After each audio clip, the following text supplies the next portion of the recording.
Dylan Strome and the Capitals take down the Islanders in overtime. Your Locked On Capitals, your daily podcast on the Washington Capitals. Part of the Locked On Podcast Network, your team every day.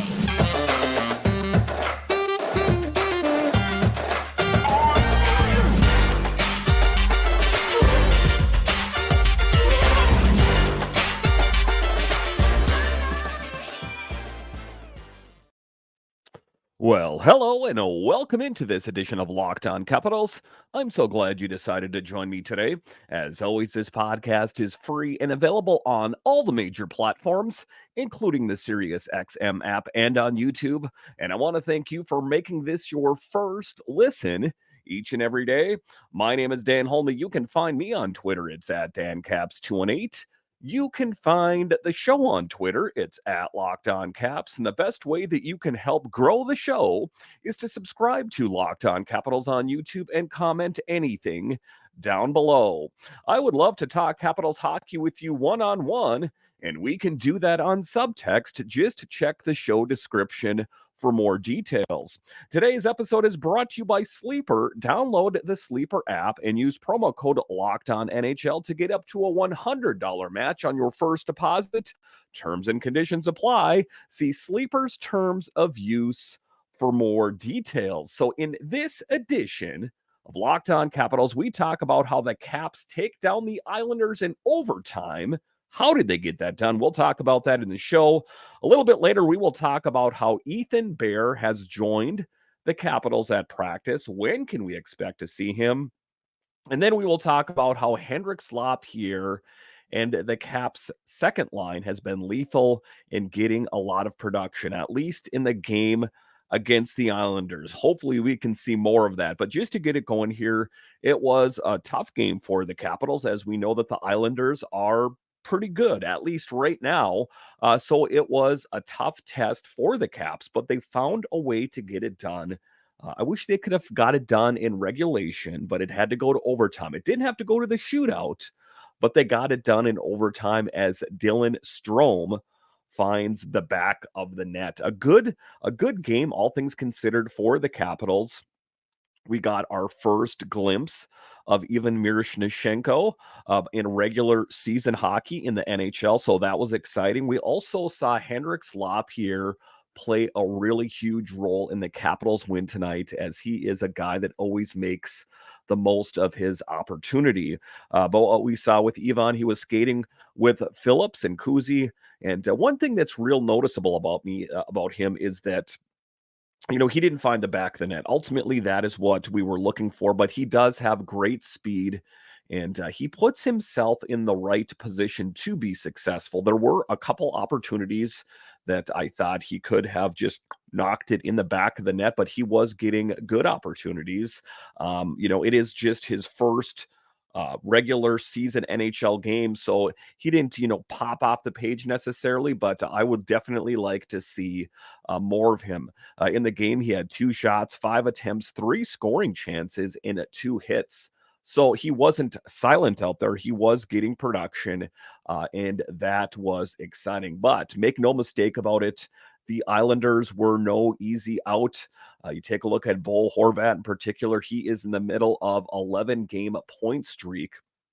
And the Islanders, under the leadership of Lane Lambert, former Capitals assistant coach, are playing pretty good. They started the season not so much, but they seem to be on somewhat of an upward trajectory. Taking a look at the Caps, though, they played pretty strong, I would say, in the first 2 periods.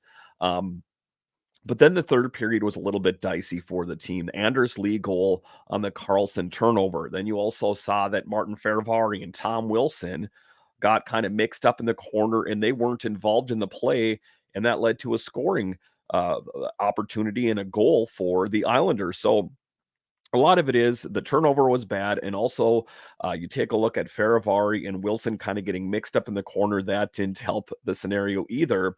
Caps made the most of the PP in OT with a Dylan Strome goal, his 13th goal of the season. I don't think anyone had that circled as Dylan Strome leading the team with 13 goals on the season. But in any event, a really great contribution from Dylan Strome as he continues to light it up, a bright and shining beacon on this team.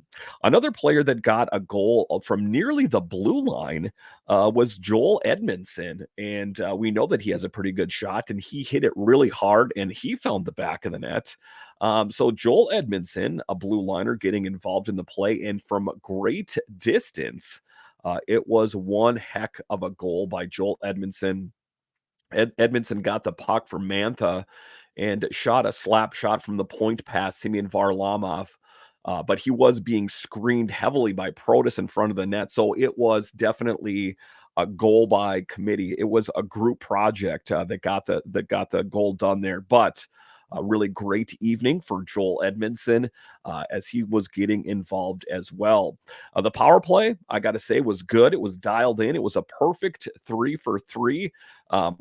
So I don't think that there's anything more, or excuse me, the PK was a perfect 3 for 3. I don't think that there's anything else that you could have asked for the Capitals other than getting, the great production, the PK being dialed in. It was a great evening for the Capitals in that regard. Strome on the OT winner, he said, we came back off here and our coaches said it was a good goal. You never know. You take that long and you're kind of thinking about it a lot, actually. We'll take it. A goal is a goal. And it was a funny thing that John Carlson said that he was already in the locker room kind of starting to take his gear off, and they're like, not so fast. They're challenging the goal, but as it turns out, it was a good goal. And, kind of like what Jeff Merrick talks about, it's not a good goal. It's either a goal or it isn't a goal. It's redundant to say good goal, but I'm going to let that go. But in any event, it was a goal that was admissible, shall we say, for Dylan Strome, and that is ultimately what picked up the win for the Capitals tonight. A great win. The Capitals are back at it again tonight, depending on when you're listening to this, Thursday evening, as they take on the Columbus Blue Jackets. The Blue Jackets have been a little bit up and down as well. You don't really know what kind of team you're going to see on any given night, but it is going to be another test for the Capitals, and one of the teams that you don't want to underestimate, as sometimes they're surprising. You don't want to fall into what they call a trap game, where you underestimate your opponent. We've seen the Capitals do that this year on a couple occasions, but Cap's got to be up for it, as it is a back-to-back, and it's been a tough schedule for the Capitals. A lot of games in a short period of time, and then we're off to the Christmas break here, and then, what this team is ultimately going to look like after the Christmas break there. Will we see Milano back? Will we see Oshie back? What does that mean for LaPierre and Miroshnichenko? And will we see Ethan Bear out there? So some excitement. Also Max Pacioretty in that mix as well. It is exciting at the prospect of the newness and what is to come for the Capitals. But all things considered, not the greatest win tonight, but I'm not going to complain about it. It was a team that was pretty well dialed in. One of the things in particular that I liked, even though on the power play didn't get the production that they were looking for, is they were getting different looks from Alex Ovechkin out there. He was prone to getting set up at his office at the left dot, but then he would kind of circle back and work his way around. And on the first power play, he was actually kind of set up more from the point. So I like their thought process. Again, I would like to see it come to fruition and have them actually score a goal, but getting different looks. And I think that ultimately that is going to be the secret sauce for the Capitals power play when it finally comes and it's gelling. Because I think once it happens, it's just going to be gravy after that. It's just kind of figuring out all the fine tunings of how it's going to work. That is going to be the difficult part. All right, so coming up here after the break, we will talk about the second line for the Capitals. Hendrix LaPierre making the most of his opportunity. We'll talk about him coming up. Passion, drive, and patience. What brings home the winning trophy is also what keeps your ride or die alive. eBay Motors has everything you need to maintain your vehicle and level it up to peak performance. From superchargers, roof racks, exhaust kits, LED lights, and more, whether you're into speed, power, or style, eBay Motors has got you covered with over 122 million parts for your number one ride or die. You'll always find exactly what you're looking for. And with eBay Guaranteed Fit, your part is guaranteed to fit your ride every time or your money back. Because with eBay Motors, you're burning rubber, not cash. With all the parts you need at the prices you want, it's easy to turn your car into the MVP and bring home that win. Keep your ride or die alive at ebaymotors.com. Eligible items only, exclusions apply. eBay Guaranteed Fit only available to U.S. customers. Locked On has launched the first ever national sports 24/7 streaming channel on YouTube. Locked On Sports Today is here for you 24/7, covering the top sports stories of the day with local experts of Locked On Plus, our national shows covering every league. So go to Locked On Sports Today on YouTube and subscribe to the first ever national sports 24/7 streaming channel. All right, welcome back into this edition of Locked On Capitals, part of the Locked On Podcast Network, your team every day. So if you are an everydayer of the show, you know that I always talk about how you have to make the most of your opportunities. And Hendrix LaPierre is someone that did that this evening as he was able to find the back of the net. You take a look at Sonny Milano, you take a look at TJ Oshie, not in the lineup. That provided another opportunity for Hendrix LaPierre and even Miroshnichenko, and Hendrix LaPierre made the most of it. I like his game. He has matured a lot. Again, we hear this all the time about what happened last season when the Hershey Bears won the Calder Cup. There is a confidence that exudes from those players, whether it's Connor McMichael or Hendrix LaPierre, Beck Mallenstein. Those players were changed last season when they bound together and found a way to win. And the Capitals, the Hershey Bears, the Capitals organization is the benefactors as they have just been dialed in and playing very well. And it is encouraging for me to see LaPierre making the most of his opportunity with a goal in the game with an assist from Protus. Protus, wow, just a man on a mission, playing such an integral part of this team. Good chemistry with Mantha and Protus. We're talking about LaPierre. Protus has 13 points at 5-on-5, leading the team. LaPierre, I mean, what more can we say about him than just a great evening, finished with a goal and assist, making his second multi-point game of the season. The tough part coming up here after the holiday break is what to do with him. I think that TJ Oshie is going to come back for sure. But what about Sonny Milano, who's kind of been hot and cold? It kind of puts the Capitals in an interesting position. And I kind of tend to think that there is some sort of trade looming. You couple that with the fact that Ethan Bear is also going to be joining the team, which is going to make this team exceed capacity on the right side. I've heard rumblings about the potential of Jensen being traded. And now all of a sudden, you have a lot of this young talent. You take a look at Hendrix LaPierre. I didn't get enough out of even Miroshnichenko to gauge how ready he is. But to a certain extent, would you rather go with right now? Would you rather go with Sonny Milano, or would you rather go with like a Hendrix LaPierre? Being that they have the young talent, which direction do you go?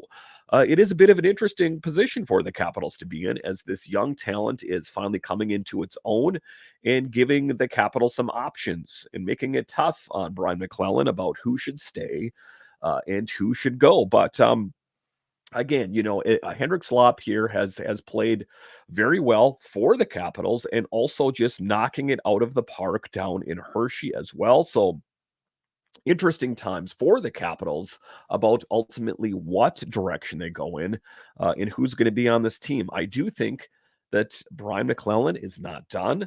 I think that he is tinkering. I think that he is still trying to bring in that top six forward. I know that I talked about Kuzmenko earlier, and I've talked about, we know that Max Pacioretty is going to be joining the team, but I don't know ultimately if Max Pacioretty is that top six scoring forward that he was referencing. I think he could turn into that potentially, but ultimately we don't know that. So it's going to be interesting to see who slots in, who stays, who goes. It is an exciting time to be a Capitals fan. It does seem that there is a bit of change in the air, and it's going to be one of the things that's not going to you're not really going to see. It's just going to happen.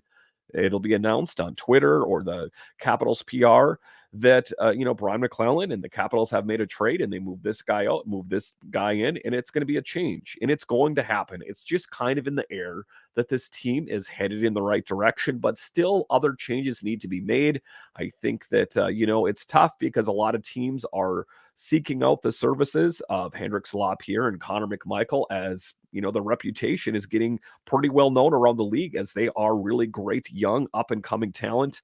I want Brian McClellan to resist the urge to trade those players, as I think they will help this Caps team in the future.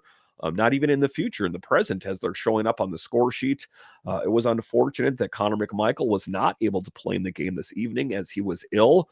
That presented an opportunity for Phillips to draw back into the lineup. So an interesting thing, Capitals players in general, making the most of your opportunities. If someone gets sick and you get slotted in, make the most of your opportunities. Milano, Oshie out, great opportunities for LaPierre and Miroshnichenko. Let's capitalize on that. Let's make the most of it and see if those players will ultimately be in the lineup versus Columbus. All right, so coming up here after the break, we will talk about how Ethan Bear has joined the Capitals at MedStar Ice Complex. And ultimately, how come there has been no official statement about him being signed by the Caps? We'll talk about him coming up. A new NHL season brings all sorts of possibilities. A player on your team could score 50 goals. The Capitals could hoist the Stanley Cup, and you could win big by playing daily fantasy hockey on Sleeper, the official daily fantasy app of Locked On NHL Network. Sleeper is our number one choice for daily fantasy sports and especially daily fantasy hockey, because with Sleeper, you can win 100 times your cash in daily fantasy hockey. So, one of the things that I know is that I was a guy that wasn't super big into fantasy sports, but then all of a sudden I found Sleeper, and let me tell you something, I love it. To win a 100 times bet on Sleeper, you need to correctly predict the outcome of 8 player stats. You heard me, Caps fans. You can win 100 times your money playing daily fantasy hockey with Sleeper. So start paying attention and nail your picks so you can start winning big. Use promo code LOCKEDONNHL and you'll get up to a $100 match on your first deposit. Terms and conditions apply. That's code LOCKEDONNHL. See Sleeper's terms of use for details and locational availability. All right, welcome back into this edition of Locked On Capitals, part of the Locked On Podcast Network. Make sure and listen to John Walton on the call on Sirius XM channel 950 on the SXM app. It doesn't get any better than listening to John Walton doing the play-by-play, and you can follow all season long on the Sirius XM app. So check that out tomorrow. All right, in this edition of Locked On Capitals, we continue to talk about the great game for the Capitals. But in this last segment, we will talk about Ethan Bear and ultimately why has there not been any formal announcement for him joining this team? How come he's skating on the ice, but we haven't heard anything? Well, it is actually quite explainable, as we know that there is the freeze going on and now through December 28th, where no players can be signed. They can't be sent down or reassigned anything. They have to be as is. Everyone stands still until after December 28th. And then that is when Ethan Bear will formally be announced as being signed by the Capitals. So he was skating with the Capitals at MedStar Ice Complex. And one of the interesting things that he said, and we've heard this in life if you've ever dated anyone or had friends, is he said that he wanted to feel wanted, not needed. And he feels like he has that with the Capitals. And he also has heard nothing but great things about the Capitals organization. And one of the things that he likes about being here is that the Capitals aren't rushing him. He is recovering from a shoulder surgery, but it does appear that he's ramping up and should be joining this team soon. So that is exciting, but he likes the tact tactful attack, the way the Capitals are handling this situation, that they're not saying, here you are, here's our game plan, hit the ice, let's go, let's go. They're saying, no, go ahead and take your time. Just be ready to be 100%, and then you can join this team. And when he joins this team, I think it is going to be quite something, as the back of his hockey card is pretty impressive. He is taking time to learn the systems, and he said, I honestly heard such good things about this organization. They have great leadership here. Honestly, when it was coming to contracts and working things out, I think they were just very cooperative. They weren't trying to rush me into anything, Bear said, who is still recovering and rehabilitating now that he's in DC. They're understanding. And honestly, I felt like they're really cared a lot, and they want me here instead of needing me. And then it's an interesting position, and maybe that is the way that he felt on the Canucks, that, we need you out there. We don't necessarily like you as a person, but we need you out there. That's not, one of the things that's going to give you a warm, fuzzy feeling inside. And you ultimately want to be valued as a person and as a player. So it's not really that surprising. He had heard nothing about good things about the Capitals. It's been interesting, to be honest, he said. It's been really good. I think just kind of seeing your worth, knowing there's a bunch of teams interested in not being trapped on one team and having to be an RFA. It's been really cool to have that control and have a little bit more say as to where I go and what I want to do. It's been very exciting, to be honest. So, what is some of the skill sets? What's in his tool set that he brings to this team? He is known as being a shutdown defenseman, great defensively. Carberry said that he's going to add some punch to the blue line. He can block shots and also works on the penalty kill. So, all positive things. Check, check, check. There's not a lot there that is cause for concern. It's actually all really good things and a great additions to this team. And how did he perform last season with the Canucks? 3 goals, 13 assists, as well as 75 shots in 69 blocks in 61 games last season. So a very great upgrade to the blue line for the Capitals. Of course, the thing I talk about, where's he going to fit in? Like I talked about in the segment there earlier, that the potential of Jensen being on the move, that there is a glut of blue liners on the Capitals, that it is an interesting position for them to be in, about ultimately where they slot in and who's going to come in and who's going to go out. We do know that Lucas Johansson got waived and got reassigned down to Hershey. So that's opening up some room, but there's still going to need to be some movement in order to make room for Ethan Bear on this lineup. But he is not like this filler. He's not this stopgap. He is going to be a great improvement for the Capitals blue line, and a big piece that I think the Capitals fans are going to really like. I am going to really like it. I just, everything that I've heard about him is just really great. And just, that not only is he just a defenseman, but he can get involved in the rush, in scoring, all positive things, all things that we've heard the Capitals are looking for. This team is getting better.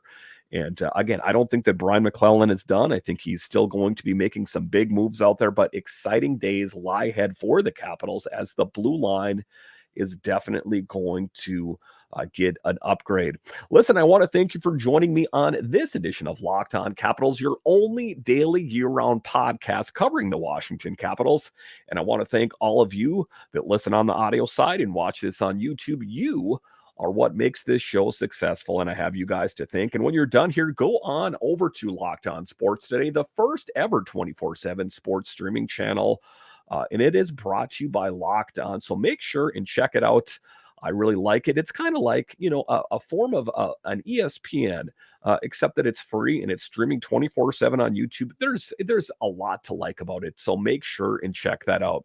Listen, once again, I want to thank you for joining me on this edition of Locked On Capitals, part of the Locked On Podcast Network, your team every day. My name is Dan Holme, and I'll talk to you again next time.